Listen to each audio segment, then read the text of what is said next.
എന്നും പുതുമയുമായെത്തുന്ന love the Quran masters ക്ലബിലെ പഠിതാക്കൾ ഒരുക്കുന്ന പുതിയ സംരംഭം ഓരോ ദിവസവും ശ്രോതാക്കളുടെ കൈകളിലേക്ക് എത്തുന്നു. ഒരു ദിനം ഒരു പേജ് ഖുർആൻ പാരായണത്തോടൊപ്പം അർത്ഥവും ഇന്ന് നിങ്ങളുടെ മുന്നിലേക്ക് എത്തുന്നു. അസ്സലാമു അലൈക്കും വറഹ്മത്തുള്ളാഹി. ബിസ്മില്ലാ അൽഹംദുലില്ലാ. പരിശുദ്ധ ഖുർആൻ ഒരു ദിനം ഒരു പേജ് പാരായണത്തോടൊപ്പം അർത്ഥവും എന്ന പ്രോഗ്രാമിലേക്ക് ഏവർക്കും സ്വാഗതം. ഞങ്ങൾ ഇന്നിവിടെ പാരായണം ചെയ്യാൻ ഉദ്ദേശിക്കുന്നത് സൂറ അഹ്സാബിലെ 51 മുതൽ 54 കൂടിയ ആയത്തുകളാണ്. Page number 425. ഇൻഷാ അല്ലാഹ്. ഞാൻ ഫൗസിയ. ഞാൻ ഫാരിസ. അഊദു ബില്ലാഹി മിനശ് ശൈത്വാനിർ റജീം. ബിസ്മില്ലാഹിർ റഹ്മാനിർ റഹീം. ترجي من تشاء منهن وتؤوي إليك من تشاء ومن ابتغيت ممن عزلت فلا جناح عليك ذلك أدنى أن تقر أعينهن ولا يحزن ويرضين بما آتيتهن كلهن والله يعلم ما في قلوبكم وكان الله عليما حليما. അവരിൽ നിന്ന് നീ ഉദ്ദേശിക്കുന്നവരെ നിനക്ക് മാറ്റി നിർത്താം.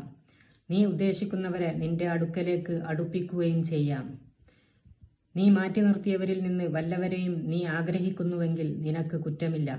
അവരുടെ കണ്ണുകൾ കുളിർക്കുവാനും അവർ ദുഃഖിക്കാതിരിക്കുവാനും നീ അവർക്ക് നൽകിയതിൽ അവരെല്ലാം സംതൃപ്തി അടയുവാനും ഏറ്റവും അനുയോജ്യമായ മാർഗമാകുന്നു അത്.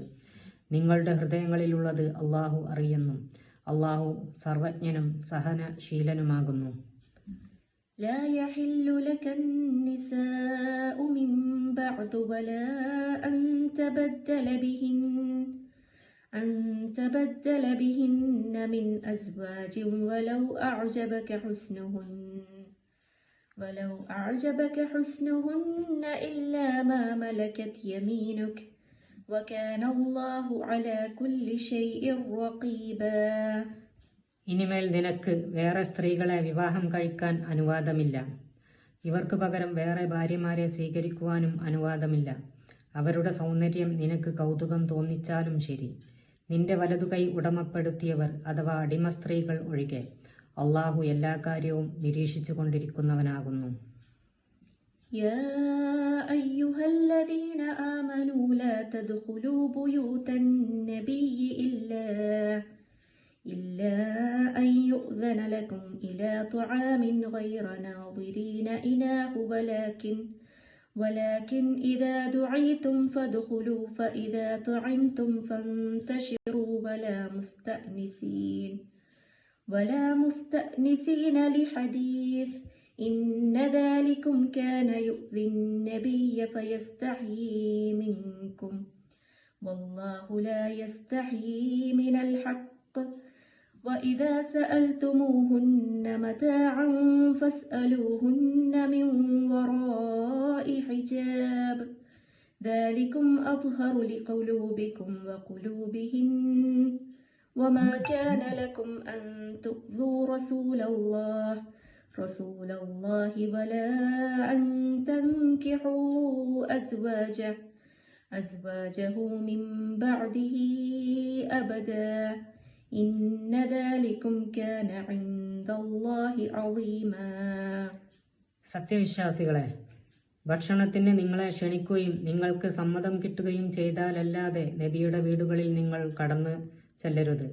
അത് ഭക്ഷണം പാകമാകുന്നത് നിങ്ങൾ നോക്കിയിരിക്കുന്നവരാകരുത്. പക്ഷേ നിങ്ങൾ ക്ഷണിക്കപ്പെട്ടാൽ നിങ്ങൾ കടന്നു ചെല്ലുക. നിങ്ങൾ ഭക്ഷണം കഴിച്ചാൽ പിരിഞ്ഞു പോവുകയും ചെയ്യുക. നിങ്ങൾ വർത്തമാനം പറഞ്ഞ് രസിച്ചിരിക്കുന്നവരാവുകയും അരുത്. തീർച്ചയായും അതൊക്കെ നബിയെ ശല്യപ്പെടുത്തുന്നതാകുന്നു. എന്നാൽ നിങ്ങളോട് അത് പറയാൻ അദ്ദേഹത്തിന് ലജ്ജ തോന്നുന്നു. സത്യത്തിന്റെ കാര്യത്തിൽ അള്ളാഹുവിന് ലജ്ജ തോന്നുകയില്ല. നിങ്ങൾ അവരോട് അഥവാ നബിയുടെ ഭാര്യമാരോട് വല്ല സാധനവും ചോദിക്കുകയാണെങ്കിൽ നിങ്ങൾ അവരോട് മറയുടെ പിന്നിൽ നിന്ന് ചോദിച്ചുകൊള്ളുക. അതാണ് നിങ്ങളുടെ ഹൃദയങ്ങൾക്കും അവരുടെ ഹൃദയങ്ങൾക്കും കൂടുതൽ സംശുദ്ധമായിട്ടുള്ളത്. അള്ളാഹുവിന്റെ ദൂതന് ശല്യമുണ്ടാക്കാൻ നിങ്ങൾക്ക് പാടില്ല. അദ്ദേഹത്തിന് ശേഷം ഒരിക്കലും അദ്ദേഹത്തിന്റെ ഭാര്യമാരെ നിങ്ങൾ വിവാഹം കഴിക്കാനും പാടില്ല. തീർച്ചയായും അതൊക്കെ അള്ളാഹുവിങ്കൽ ഗൗരവമുള്ള കാര്യമാകുന്നു. إن تبدوا شيئا أو تخفوه فإن الله كان بكل شيء عليما. നിങ്ങൾ എന്തെങ്കിലും വെളിപ്പെടുത്തുകയാണെങ്കിലും അത് മറച്ചുവെക്കുകയാണെങ്കിലും തീർച്ചയായും അള്ളാഹു ഏത് കാര്യത്തെപ്പറ്റിയും അറിവുള്ളവനാകുന്നു. അസ്സലാമു അലൈക്കും വറഹ്മത്തുള്ളാഹി.